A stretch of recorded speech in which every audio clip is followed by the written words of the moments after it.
Thank you all for being here. This is really amazing. I mean, we're coming to the end of a beautiful, beautiful journey. I hear we're going to do well, but the snow is out there. I don't know. What effect will the snow have? Will it have an effect? It can't have an effect. We can handle the snow. But it's going to be, I think, something special. Tomorrow's a very big day, and it's going to be a very big day for the nation. And it's going to be a vote that I think people, if I believe everything I'm reading, we're going to do very well. And we're going to see. What do you think? We're going to do well? Make America great again? See that hat? It's my guy, huh? And it's going to be very exciting. I want to thank Al. I saw him all over television today. There's nobody that loves the vets more than Al, right? And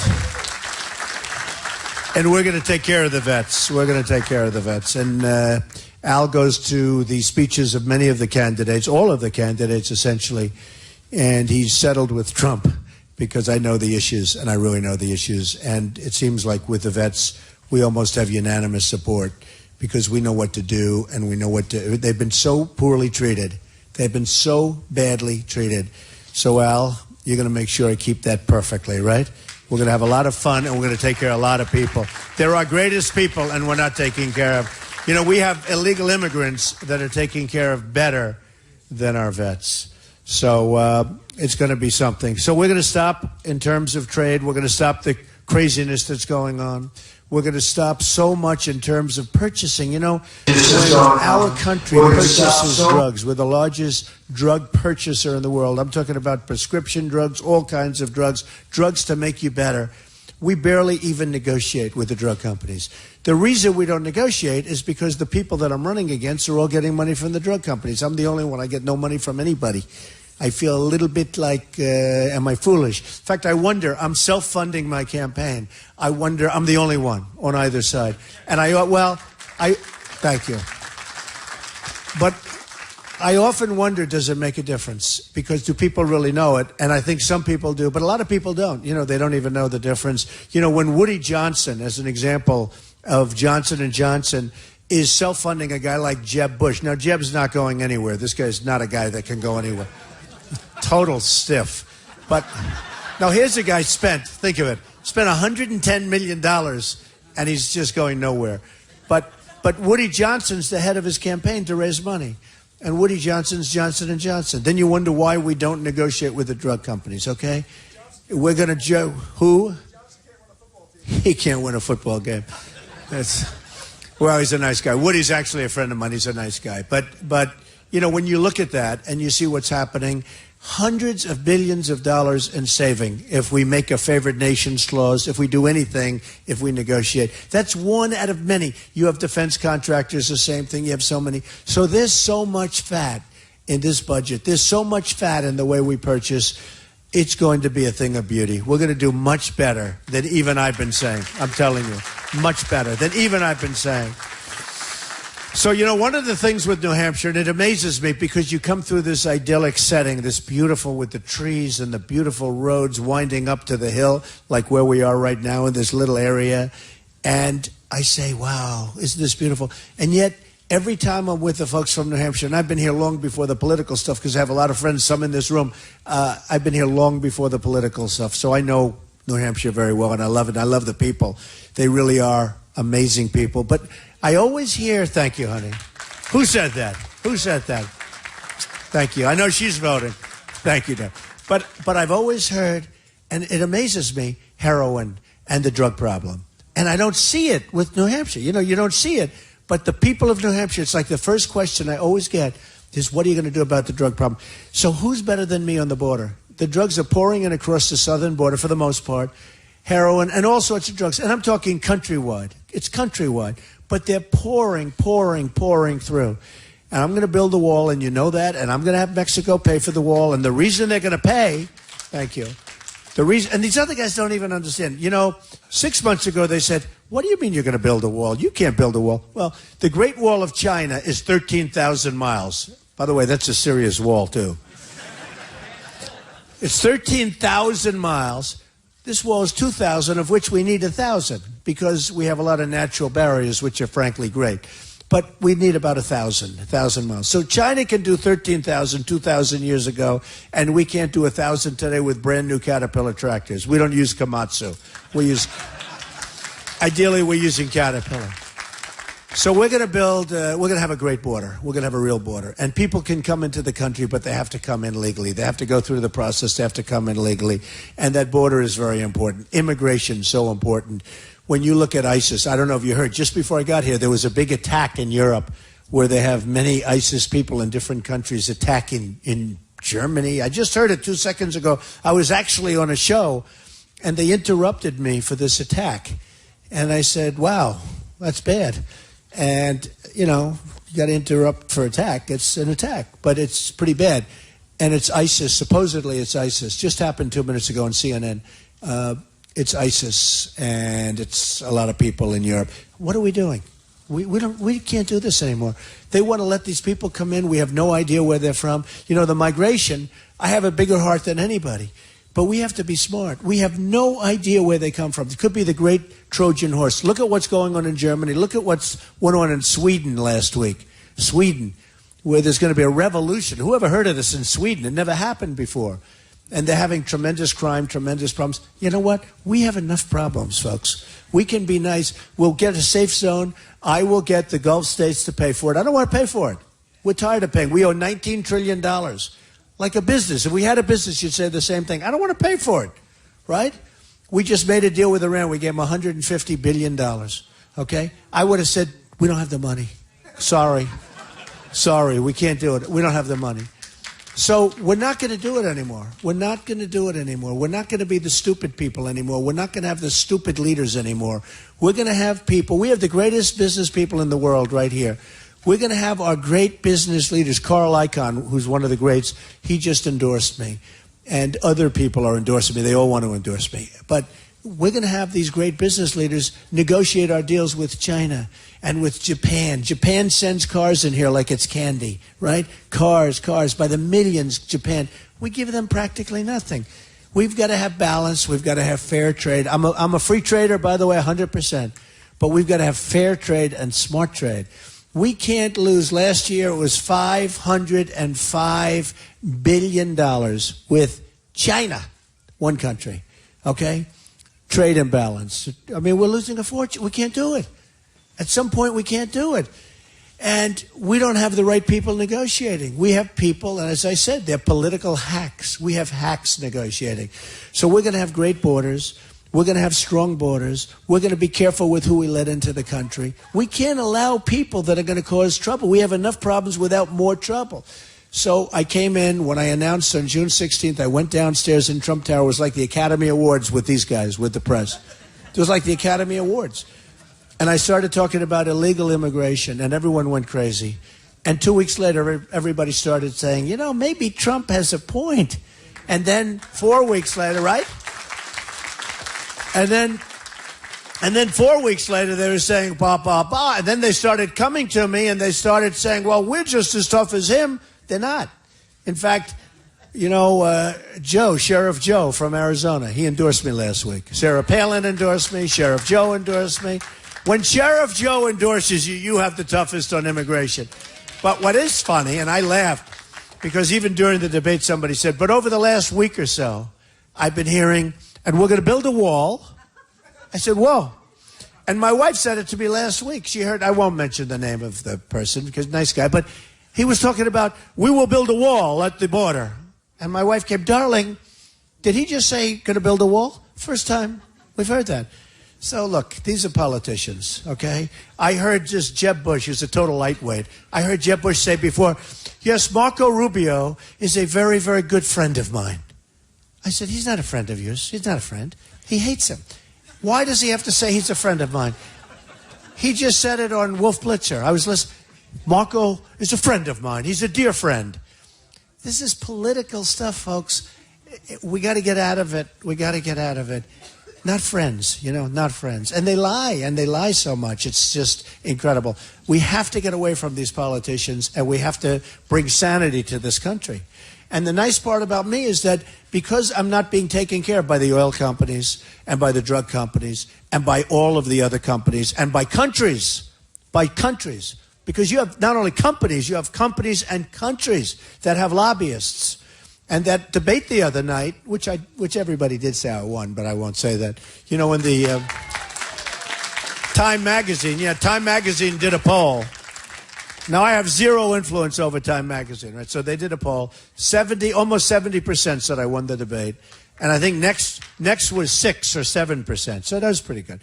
But no, I love doing it. But I listened to the whole thing. And then I had to point out to the audience, the crowd was all donors. In fact, I needed some tickets, so we called the RNC, and they said, oh, I'm sorry, we don't have any. They were all bought up by the donors. Now, they actually mean the donors' special interests and lobbyists. They don't want to say that, right? The donors' special interests. I said, what do you mean? That's not fair to me. I'm the only one that doesn't have any donors. That means the room was stacked. So I had 1,000 people in the room, most of whom were donors to these other guys.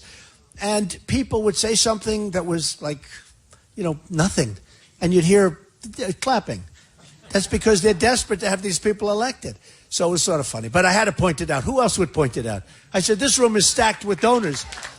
No, I wanted to do it because if I won the debate, and I think I did, I mean, I know the points like anybody else, but I won the debate. But, when somebody else has things that are really bad and they get applause, they're only getting applause because these people have total control over your local politician and over your federal politician, over your national politicians. And I will tell you, we're going to change it around. We're going to change it around. So, we have a big day coming up tomorrow. It's really important. So I don't want your money. A lot of these guys come in, they ask for money. Can you believe it? If you could give, I don't want any money. I don't need money. I built a great company, like one of the great companies. I have some of the greatest assets in the world, very little debt, great care. I don't need that. And the only reason I even mention that is because that's the kind of thinking we need in the country. Enough with these stupid people. That's the kind of thinking we need in the country. I wouldn't mention that. It takes guts to run for president, and it does. I told you the story when I was coming down the escalator. I just took a deep breath. I said to my wife, let's go. But I took a deep, deep breath because it does. It's something, I've never done this before, and I'm enjoying it. But we have to bring sanity. I'm not doing it because of that, because I can think of other things. As much as I love you people, I could be on a beach someplace. It's not so bad, right? We could be someplace else. The fact is, I love the end result, what's going to be. We're going to have a phenomenal, strong, powerful, rich country again.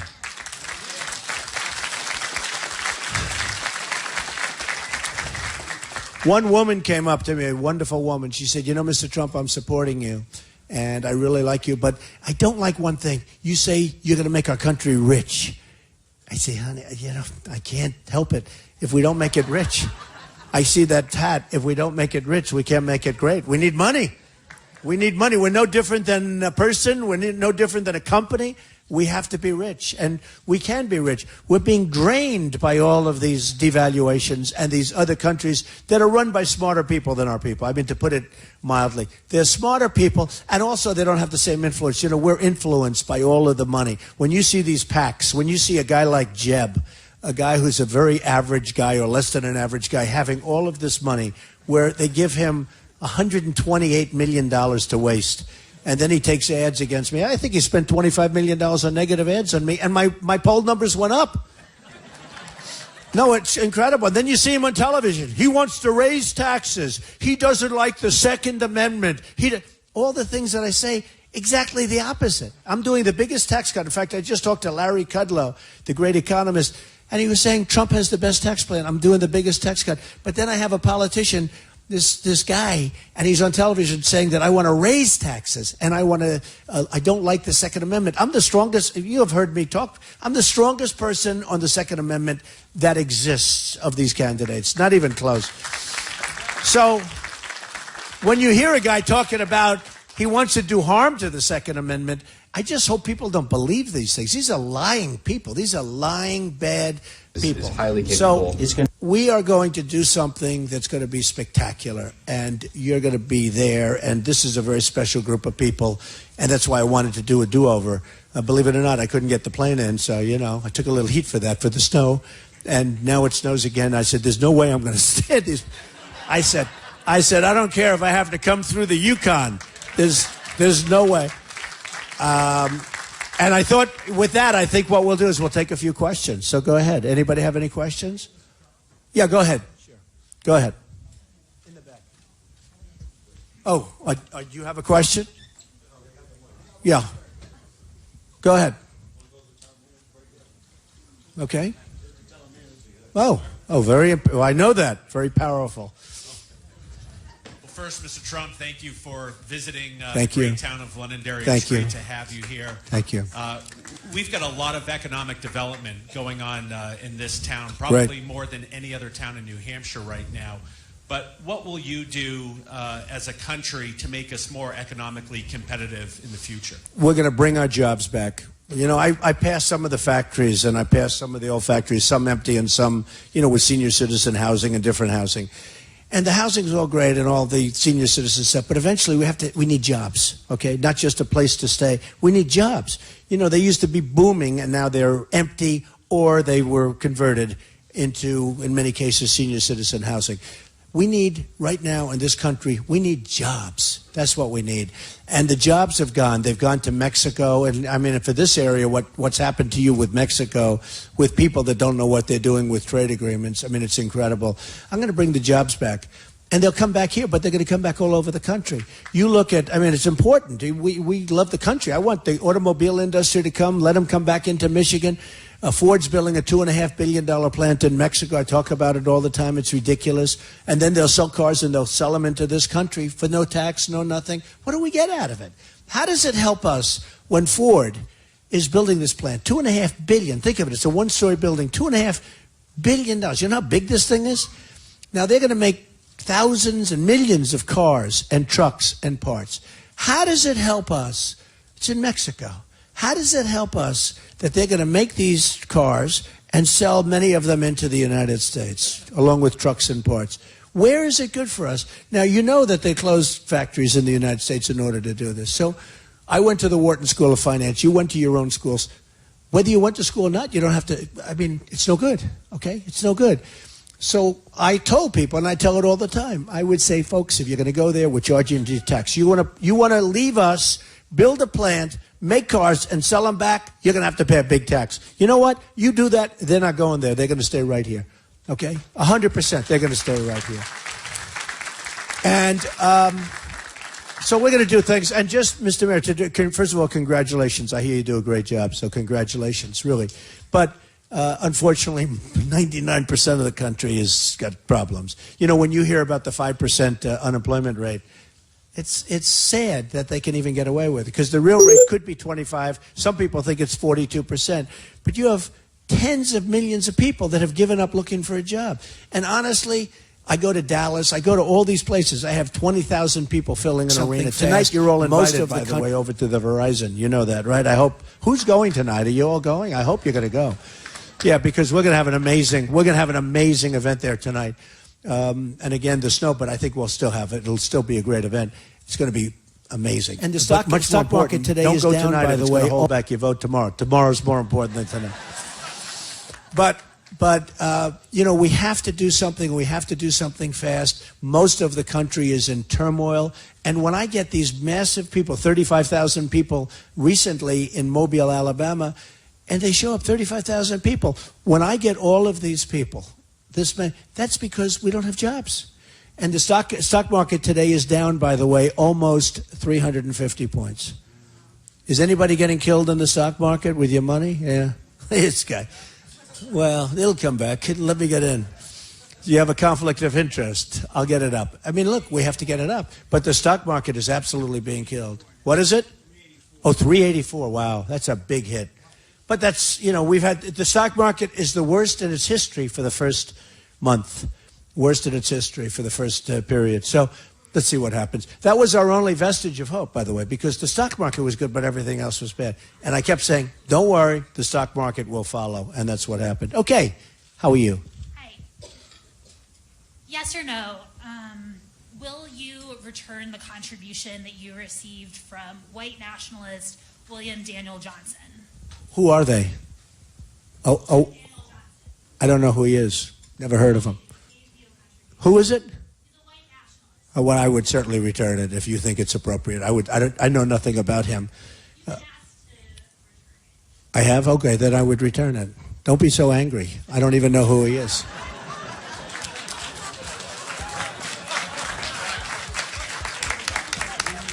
Who the hell is he? I don't know. Thank you, Mr. Trump. I was sitting here reminding myself that 53 years ago, I actually went to a 7th grade Valentine's dance in this very room. I went to school across the street from here, and we had no gym, so this was our gym. But some people say I might have changed a bit in 53 years. I can tell you what has been changing in New Hampshire is our winters have grown shorter, and our moose numbers are down about 50%, and as our winters have shrunk, and the disease for the moose are up. We need, you're not a shy guy, but you've been kind of shy to talk about climate change. We need someone who will address climate change and help make our moose great again. It's interesting because my sons are hunters and they love hunting and they know all about your moose up here. They told me they were actually telling me that. Is that mostly disease, are you saying, or is that from hunting? The ticks that get on the moose. Wow. Wow, that's unbelievable. And it's down 50%. 75% of the moose cats died last winter. Wow, that's amazing. I'll look at that. That's incredible. Yeah, go ahead. Do you support the death penalty for convicted drug dealers that are convicted of causing a death? Well, I do support the death penalty. I'd have to be a little bit careful with that. If somebody kills somebody, I support the death penalty. And I support the death penalty for policemen that get killed when they go in. We had a case in New York where they go into the car, they put the gun to an officer's head, they pull the trigger. Death penalty all the way. I've always supported the death penalty. I don't even understand people that don't. You have cases that are so egregious where a guy will come up to an 85-year-old woman, punch her in the face, shoot her in the head, rape her, kill her, and then they put him in jail for 25 years.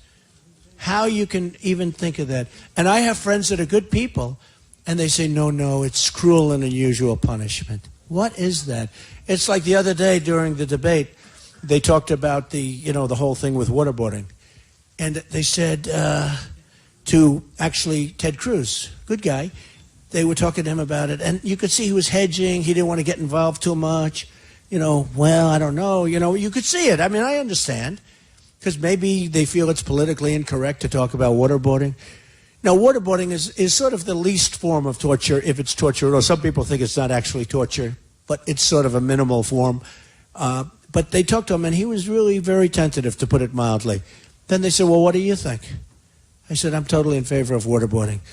But I'm also in favor of far worse than waterboarding, because people are chopping off the heads of our people.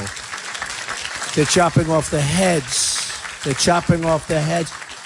And I don't know, maybe I lose votes if I say that. I don't really care. You got to be yourself. I think one of the reasons I'm doing so well, I don't have pollsters. These guys, they can't speak.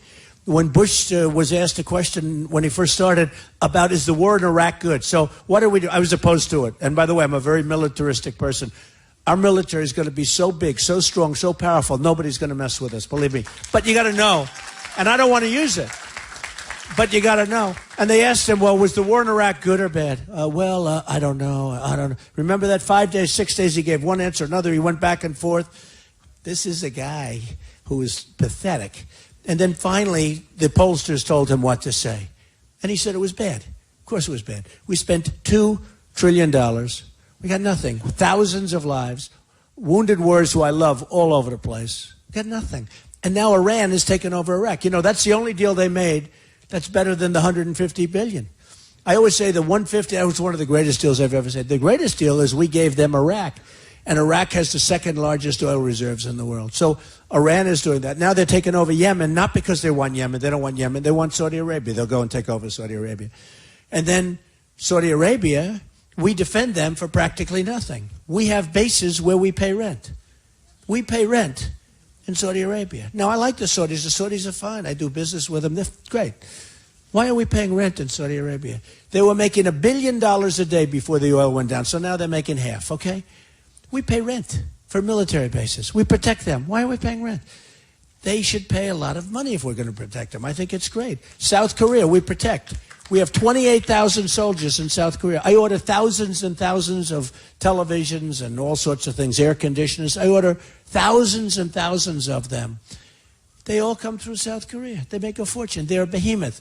So when North Korea acts up with this maniac, they act up. We start the ships with this, with that. We're going to protect it. What do we get? We get nothing. We get peanuts, a fraction of the real cost, a fraction. And they're good. I have buildings in South Korea. But you know what? We got to be taken care of. We're not a nation that has to do this. We protect Germany. Nobody even knows that. We protect, as an example, Japan. We have a treaty with Japan. If Japan gets attacked, we have to go to their defense, start World War III, right? If we get attacked, Japan doesn't have to do anything. No, these are the deals that we have. So we get attacked. We get attacked. Japan, because, oh, it's too bad you got attacked. Bye-bye. Have fun. Enjoy yourself. They get attacked. We have to go to war. And I say, who makes these deals? Politicians. Crooked politicians. In many cases, not stupid politicians. They have people from Japan that take care of them through the lobbyists, through special interests, for other reasons, and a lot of industry. So, those days are gone. If I get in, you will be so proud of our country. And we're using our smartest people. We're not going to use the dummies. We're going to use the smartest people. We're going to use the great geniuses, many of whom built great fortunes and would love to do it. They don't want money. They don't want any money. Is your leg okay? Huh? You look like a rough guy even with a bad leg, right? Looks like a tough cookie, this guy. I wouldn't mess around with him even with that, right? Anyway, but we have to get smart, and we have to get tough, and we have to be vigilant. When I talked about the Muslims, everybody, same thing. When I talked about illegal immigration in Mexico, oh, the heat. Then I talked about the Muslims. We've got a problem. Everybody wanted to say, we have a president that won't talk about radical Islamic terrorism, won't talk about it.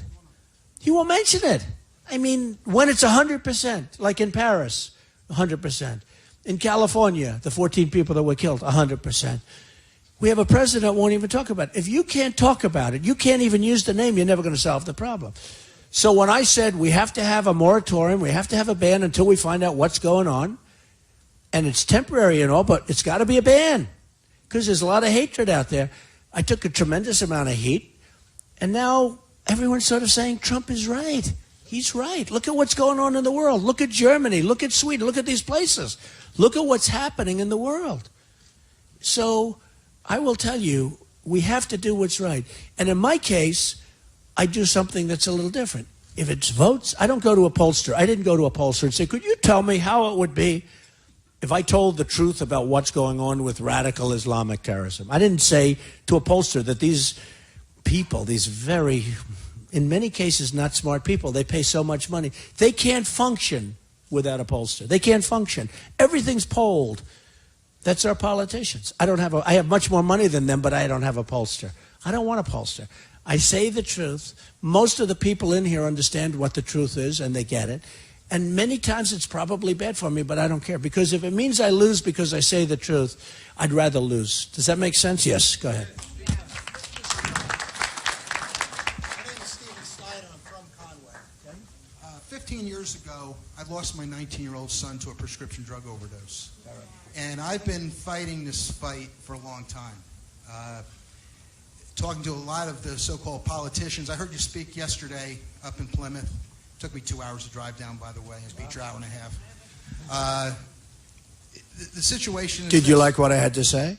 I did, because you said one thing that was wrong, though. You're not a politician. You're a public servant. The public servant, we need a leader that's going to really tackle this problem. I think the last time that this country took the drug issue seriously was when Ronald Reagan and George H.W. Bush were in office. We had Nancy Reagan just say no. I mean, a lot of people thought that was trivial, but it really wasn't. I mean, this is my boy. Beautiful. This is my boy that passed away. And with prescription. So what happened? He had the prescription. He was a so-called weekend warrior, as I called him. You know, a lot of kids start off with marijuana and think it's no big deal. In today's drug culture, all the drugs have come together. When we look at, obviously heroin came all about because of the prescription drug problem. It created a vacuum. We had a methamphetamine problem. When pseudoephedrine was locked down, we had a meth problem. The Mexicans jumped on that too. So obviously, the majority of the heroin coming across the borders coming from Mexico and South America, we need a president and a leader that really will take this on. I'd love to have your wife. There's many, many family groups like mine that are out there, and I think tapping into that effort and tapping into that energy can make a difference in our country. Right. I could go on and on, but no, but I can't see that. No, the love of your son is incredible, and I can see that, and you should want to. I'd be in the same position. I'd love to have your wife and Ivanka. I understand part of the that. new parent group. When you get to the White House, I will reach out. Well, we'll do that. You let us know, and we will. And you know the guys. You call the mayor or somebody, and I would do that in 2 seconds. No, because I see the passion. And you're right. And it's things that could have been avoided. And they start on the heroin because it's so cheap. There's so much of it. People from here, they say how cheap it is. And that's the problem. It's so cheap, and it's so readily available that everybody starts it, and that's where it starts. And frankly, a lot of times that's where it's ends because it's got such power. When I say politician, I always say I hate calling myself a politician because I know the politicians too well. And I do. I usually don't even say the word politician because I hate calling myself a politician. I guess probably by definition over the last 6 or 7 months, that's what I am, but I still refuse to say I'm a politician. Go ahead. And I guess while I was thinking, I tell you my mind's going a million miles an hour here, but there was something I wanted to say and I went blank. I'm sorry, folks, but the border is important, and I understand where what we need to do, and there's a lot of parents out there that want to get those parent groups back started again. And I know what I'm to talk about. The 6,000 drug dealers who were let out of jail. Hopefully we won't have a repeat of that. It's unbelievable. What do you think those people, of the 6,000, almost every single one of them will be back selling drugs, okay? These people are babies that think differently, and a lot of them don't even think differently. They just don't care. Frankly, I don't even think they care. It's almost like they don't like the country. But out of those 6,000, every single one of them will be back selling drugs. It'll be very rare for one that doesn't. It's a tough situation. I'm sorry about your son. And we will. And Mayor, you'll remember that. You'll bring a group. If we win, you're going to come to the White House. You're going to bring a group. Because I can learn much more from Steve than I can learn from these consultants that get paid millions of dollars. Thank you, Daddy. I can learn, honestly, so much more from Steve than I can from these consultants that get paid millions and millions of dollars by the governments and all of the different groups that hire him. He knows more in his one hand than they know. Now, as far as the wall is concerned, Mexico, in all fairness, Mexico could stop this stuff. They're tough as hell. They could stop it. They could stop people from coming across the border. They have no respect for our country. They have no respect. They could stop it one day before the wall. The wall's going up, folks. I don't care. The wall's going up. No, the wall's up. But Mexico, the Mexican government could stop that. They could stop it in 2 minutes. In Mexico, a friend of mine was in Mexico. They were on a vacation or something. And he overstayed for like 2 days. And he gets a knock on the door from the police. Why are you here? You're not supposed to be here. Questioning him. This is a business guy. He didn't know what was going on. But by the way, that's the right thing. Why are you here? You're not here. You're supposed to have left the country. Can you imagine us doing that in our country? They just walk right through. Or anchor babies. Try having an anchor baby in Mexico, okay? Just try it. They'll laugh at you. They wouldn't even know what you're talking about. So anyway, go ahead, ma'am. I would like to thank you very much for running for president. We really need a better president than we have now. Me and my husband are small business owners. We've been in business for 43 years. I would like to know what you're going to do for the people that have been here struggling to stay in business and trying to provide for the people in this area.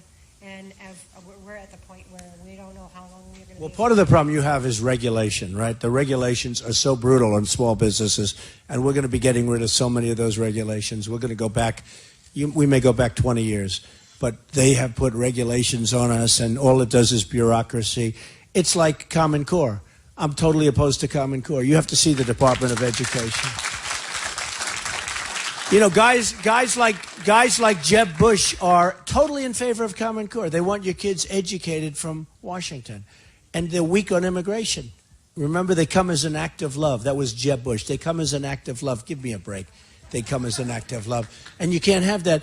But with the small businesses and businesses generally, including large businesses, the regulations are so onerous you can't survive. Go ahead.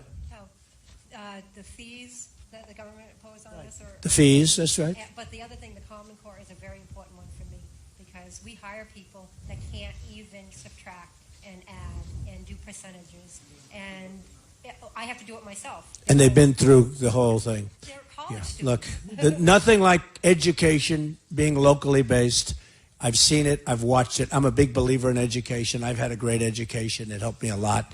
And I will tell you, education is so important. Common Core is a disaster. It's good for the people in Washington, but it's a disaster. We're going to have education. And just to put it, so in the world, we're number 30 in the world in education. We're number 1 on cost per pupil, but we're number 30 in the world. Not going to happen anymore, folks. We're going to go, Common Core is going to be out of here. Yeah, go ahead.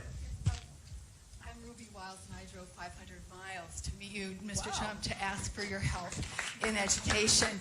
I remember when our country was great again, and I believe it can be great again. I agree. I grew up in a middle class, lower middle class family. I'm the first person in my family to go to college. I went to Penn, graduated cum laude, another alum.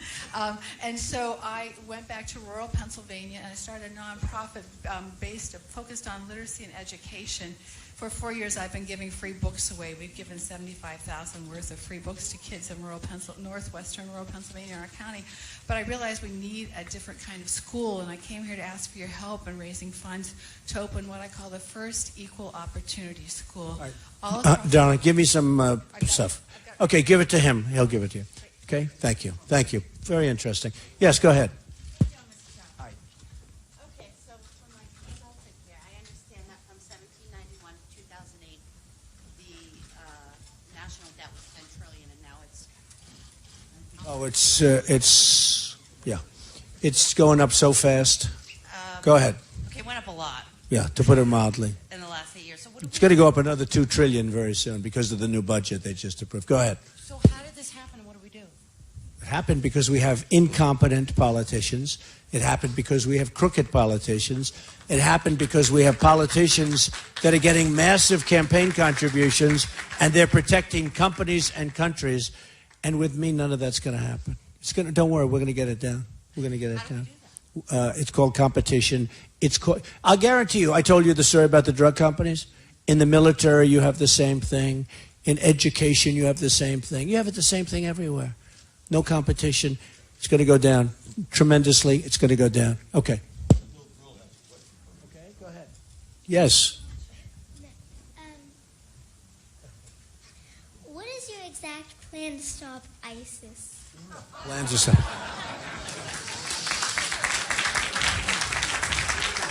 You have no idea how many people ask that question. You know, in one way, you hate to talk about it because you just want to surprise.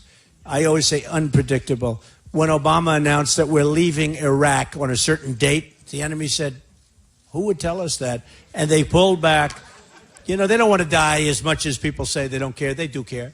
And they pulled back, and right after that date, they went in and did whatever they want to do. And it's gone. Frankly, it's all controlled by Iran now. Soon will be totally controlled, including all of the oil. But there's a certain thing. Remember the 50 soldiers that we're sending over about 3 months ago? We are sending 50 soldiers over to Iraq and Syria. We're sending 50 soldiers. Big news conference. Why are we telling people this? Right, Al? Why are we telling people this? Why do we send them? So now these 50 young, beautiful people have targets on their back. Everyone's looking for them. If he wouldn't say that, he wouldn't know. But he wants the publicity. He wants to show. And actually, it's not even a good thing to say because 50 sounds so small. It's almost like, what are you doing with 50 people? But why do you say this? So, when they say, what are you going to do with ISIS? I have absolute plans. I told you about the oil. I want to knock the hell out of the oil and take it away from them and everything else. But I hate to talk about it. I just want to do it. I want to do it. I want to do it. And I have some very definite ideas. We have to do the banking circles. They have banking circuits that are very sophisticated where money's pouring in. but you don't like to talk. I have a real chance of winning. You got to get out and vote tomorrow. But if I win, I'm not going to be talking. I'm not going to be saying, I always say, I use the expression, General George Patton and General MacArthur, these were great sort of semi-modern day generals. These were tough cookies. They didn't talk. Can you imagine General George Patton being asked, sitting on a television show talking about what he's going to do? He'd smack the hell. He likes smacking people. Like smacking people in the face. He'd smack the anchor in the face for asking him the question. No, but this is a different kind of a world. And I don't want to be talking too much about things like that. All I can say, darling, is trust me. We will win. We will win so fast, okay? And we'll hit him very, very hard. Yes, sir. Go ahead.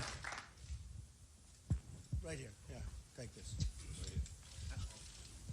I was just curious as to what your thoughts may have been on term limits for the congressmen and their lifelong payment, because I don't know of any job in the world that when you stop doing it, you continue getting paid for the rest of your life. I'm absolutely okay with term limits. I don't think, to me, it's not the most important thing, I'll be honest with you, because, in theory, a term limit are the voters, right? If somebody doesn't do a job, you vote them out. So I've always viewed that as the term limit, but I'm absolutely okay with term limits. They are protective of themselves. Well, they don't have to take Obamacare. Do you ever notice? I mean, little things like that. You tell me, how good is Obamacare? We're going to repeal it and replace it. How good is Obamacare? When they don't have to take it, okay? They don't have to take it. We have to take it. They don't have to take it. That tells you everything right there. It's disgusting. I'm okay with getting rid of the term, okay? Okay, maybe one more and we'll go out. Let's see a real good one. Who's got a good, interesting question? He's a rough-looking guy, that guy. Go ahead, darling. Go ahead. Go ahead. Hi. I'm an old flight attendant with United Airlines. A young flight attendant. Very old. And I flew Flight 175 September 10th. And in watching the news, the first tower was hit. And then I saw my airplane with my friends on Flight 175. Right. And they were young and good kids. Two of them just, Amy and her boyfriend Ted had just gotten engaged the week before on a layover. And a lot of... You mean you were on that flight previous? Like 24 hours. I see. And they were my friends. Good kids. Young, like 20 years old. Right. I could have been their mom. But a lot of survival guilt. And when I got back on the airplane to work a trip, I was so angry. I wasn't afraid at all. I was almost looking for these guys. I don't know what I would have done, but I was looking for them. But I was so angry and I was so sad. And the two together, it was tough to function. And I had to... And angry is okay, because being angry is okay. We're going to get that. We're going to make you happy again. But being angry is okay. Go ahead. But the two together, I had to walk away from the job, and I loved my job. I mean, I know the world has changed. I don't blame you, frankly. Well, I don't blame you. I mean, this was in the 70s when I started. No, I Things understand. were so different. Yeah. And September 12th. The world is a different place. The world. And we have allowed it to become a different place. It's not that it should be different. We've allowed it through weakness to be a different place. And, it's an interesting word that she uses because she talks about anger. And I like that you talked about that word because I'm going to discuss it. Go ahead. Are you finished? I was just going to say, I had to walk away from my job. And a lot of like PTSD, why them? They're so young, why not me? But this little girl asked about ISIS, but I asked Governor Christie and Governor Bush what they would do to protect my family, my friends, all of the people in this room, our country, how to protect us. I mean, I expect North Korea to go knocking on the door at the White House and saying, you gave Iran $150 billion. What are you going to give me? What? I understand. Thank you, darling. Thank you very much. I understand what you're going through. So recently, before the previous debate, you know, the one I missed I'm very happy with because I raised $6 million, Al knows, for the vets, so I'm very happy with that. I don't know, good or bad for me, but I raised $6 million for the vets. But recently I was asked about, are we angry? Because, you know, we have a whole movement going on, and we're on the cover of Time magazine. I say we, all of us. We're on the cover of Time magazine. And last week, it was an amazing story, but it's in a movement. And recently, as you know, Governor Nikki Haley made a speech, and she talked about the anger, like it was a bad thing. By the end of the day, she was talking about it like it was, you know, okay, because she was being hit from so many, because people are angry. We're angry at the stupidity of our government, the fact that we allow things like ISIS to happen, shouldn't happen, the weakness of our leaders, the total weakness. So during the debate, they asked me, the previous debate, they asked me about anger. And I said, and it was as per what she was saying. And they thought I was going to say, well, no, I'm not angry. I'm really not angry. I thought to myself, you know, I have to think pretty quickly on these things. But I thought to myself, I said, yeah, I am angry. And a lot of people are angry. We're not angry people. I'm not an angry person. But we're angry at the level of incompetence and the level of stupidity that we see in our government. And until we correct it, we're going to continue to be angry. And I'm damn angry, and so are the people that show up by the thousands to these events. So there's nothing wrong with being angry, and we'll get that straightened out. And you know, it's very interesting. And that afternoon, Nikki Haley said, no, Donald Trump's my friend, and he's a contributor. You know, it was a whole different change. But the truth is, and I'm not knocking her, I'm not saying anything about it, I'm just saying, certainly the tone changed. We are angry, and we're not angry people. But when we see the kind of stupidity that we see, when we see Sergeant Bergdahl, we get Bergdahl, a traitor, who 6 people got killed looking for him, and they get 5 killers that are back in the battlefields or soon will be. That's not what we want. When we give Iran $150 billion, we get nothing. And then they go and hit our 10 sailors.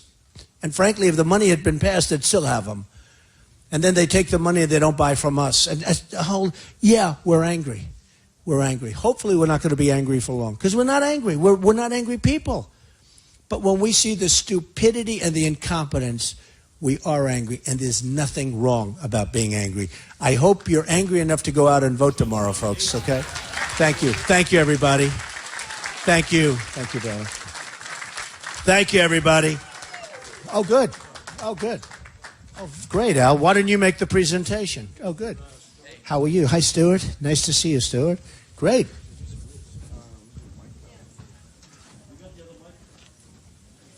Okay.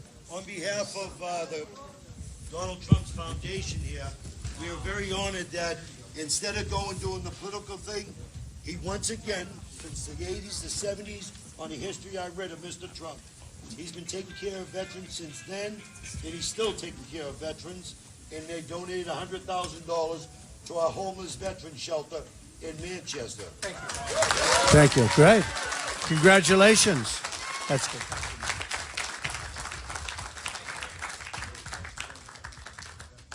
Good. I'll sign that right now. This will make a big difference. You didn't frankly have the balls to put country before party.